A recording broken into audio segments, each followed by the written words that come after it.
33 ദിവസത്തെ നോമ്പ് കാല ധ്യാന ചിന്തയിലേക്ക് ഏവർക്കും ഹൃദ്യമായ സ്വാഗതം.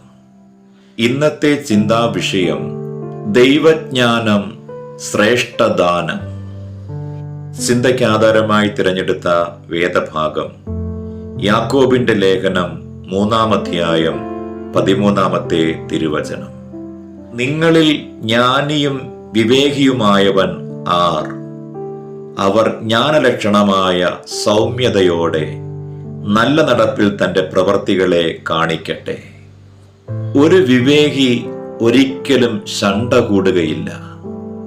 മറ്റുള്ളവരെ മുറിപ്പെടുത്തുന്ന വാക്കുകൾ അവർ പറയുകയില്ല. ദൈവജ്ഞാനം നിർമ്മലമാണ്, ശാന്തതയാണ്, അനുസരണമാണ്, കരുണ നിറഞ്ഞതാണ്, സത്ഫലങ്ങൾ നിറഞ്ഞതാണ്, കപടമില്ലാത്തതാണ്.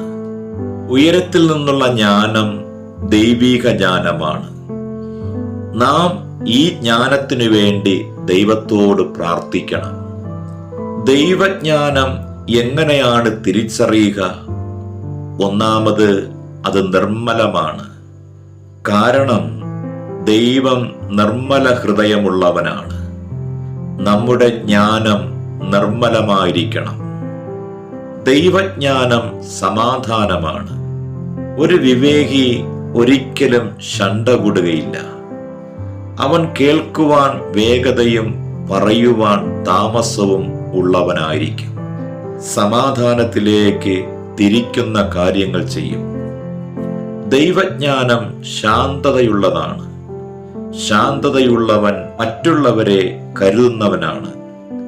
മറ്റുള്ളവരെ മുറിപ്പെടുത്തുന്ന വാക്കുകൾ അവൻ പറയുകയില്ല. ദൈവജ്ഞാനം അനുസരണമുള്ളതാണ്. മറ്റുള്ളവർക്ക് കീഴ്പ്പെട്ട് ജീവിക്കുന്നതാണ്.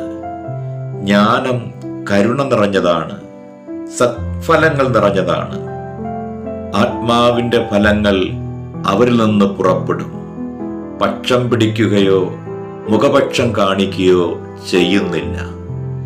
ദൈവജ്ഞാനം കപടമില്ലാത്തതാണ്. സ്വന്തം നേട്ടത്തിനായി മറ്റുള്ളവരെ ചതിക്കുകയില്ല. ലൗകിക ജ്ഞാനമുള്ളവർ തങ്ങൾ ദൈവവേലയാണ് ചെയ്യുന്നതെന്ന് പറഞ്ഞേക്കാം. എന്നാൽ തനിക്ക് ഗുണം വരുന്ന കാര്യങ്ങൾ മാത്രമേ അവർ ചെയ്യുന്നുള്ളൂ. അങ്ങനെയുള്ളവർ താൻ ദൈവത്തിന് വേണ്ടി ചെയ്യുന്നു എന്ന് പൊങ്ങച്ചം പറയുകയാണ്. നമ്മിൽ ഏതുതരം ജ്ഞാനമുണ്ടെന്ന് നമ്മുടെ ജീവിത രീതി കൊണ്ട് മനസ്സിലാക്കാം. വചനത്തിലെ 2 പദങ്ങളാണ് ജ്ഞാനവും വിവേകവും. ജ്ഞാനം ലോകത്തിൽ നിന്ന് ലഭിക്കും, അതൊരുവന് ആർജിച്ചെടുക്കാം. പക്ഷേ വിവേകം ഉയരത്തിൽ നിന്നുള്ളതാണ്. ഇതാണ് പരിജ്ഞാനം. പ്രാർത്ഥനയിലൂടെയും ധ്യാനത്തിലൂടെയും കടന്നു പോകുന്ന ഈ നോമ്പ് ദിനങ്ങളിലൂടെ ദൈവിക ജ്ഞാനം മാത്രം നമ്മിൽ വന്ന് നിറയട്ടെ. സമർപ്പണ പ്രാർത്ഥനയ്ക്കായി നമുക്കൊരുങ്ങാം. ഇനിയുള്ള പ്രാർത്ഥനാ വാചകങ്ങൾ കേട്ടതിന് ശേഷം അല്പസമയം ധ്യാനിക്കുക. ദൈവമേ, ദൈവിക ജ്ഞാനം ശ്രേഷ്ഠദാനമെന്ന് ഞാൻ തിരിച്ചറിയുന്നു. ലൗകിക ജ്ഞാനത്തിൻ്റെയും കപടതകളുടെയും പിന്നാലെ പോയ എൻ്റെ കുറവിനെ ഞാൻ അംഗീകരിക്കുന്നു. നിർമ്മലത നിറഞ്ഞ ശാന്തതയുള്ള ദൈവിക ജ്ഞാനം നേടിയെടുക്കുവാൻ ഞാൻ ആഗ്രഹിക്കുന്നു. നമുക്ക് പ്രാർത്ഥിക്കാം. ദൈവമേ, ലൗകിക ജ്ഞാനത്തെക്കാൾ ദൈവിക പരിജ്ഞാനത്തിൽ സൗമ്യതയോടെ നിനക്ക് വേണ്ടി പ്രവർത്തിപ്പാൻ ഞങ്ങളെ സഹായിക്കണമേ. ആമേ.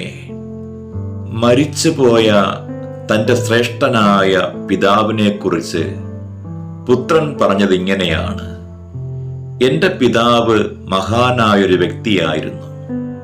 അദ്ദേഹത്തിൻ്റെ മഹത്വത്തിൽ പങ്കുകൊള്ളുവാനായി, അദ്ദേഹത്തെ ഒന്ന് ദർശിക്കുവാനായി അനേകർ ഞങ്ങളുടെ വീട്ടിൽ കയറിയിറങ്ങിയിട്ടുണ്ട്. എൻ്റെ പിതാവിനോടൊപ്പം ഞാൻ സമയം ചെലവഴിച്ചിട്ടുണ്ട്. അദ്ദേഹത്തോടൊപ്പം ഞാൻ കിടന്നുറങ്ങിയിട്ടുണ്ട്. എന്നാൽ അദ്ദേഹത്തിൽ എല്ലായ്പ്പോഴും ഉണർന്നിരിക്കുന്നത് എന്തെന്ന് തിരിച്ചറിയാൻ എനിക്ക് കഴിയാതെ പോയതിൽ ഞാനിപ്പോൾ ദുഃഖിതനാണ്. പിതാവിൻ്റെ കൂടെ കഴിഞ്ഞിട്ടും അദ്ദേഹത്തിൻ്റെ മഹത്വത്തെ തിരിച്ചറിയാതെ പോയ ഒരു പുത്രന്റെ വിലാപമാണിത്. ഇതുപോലെ നമ്മുടെ ജീവിതത്തിൽ സംഭവിക്കരുത്. ദൈവത്തോടൊപ്പം നടക്കണം. ദൈവിക പരിജ്ഞാനം ലഭിക്കണം. കുരിശിന്റെ വഴിയിലൂടെ യാത്ര തുടരുക.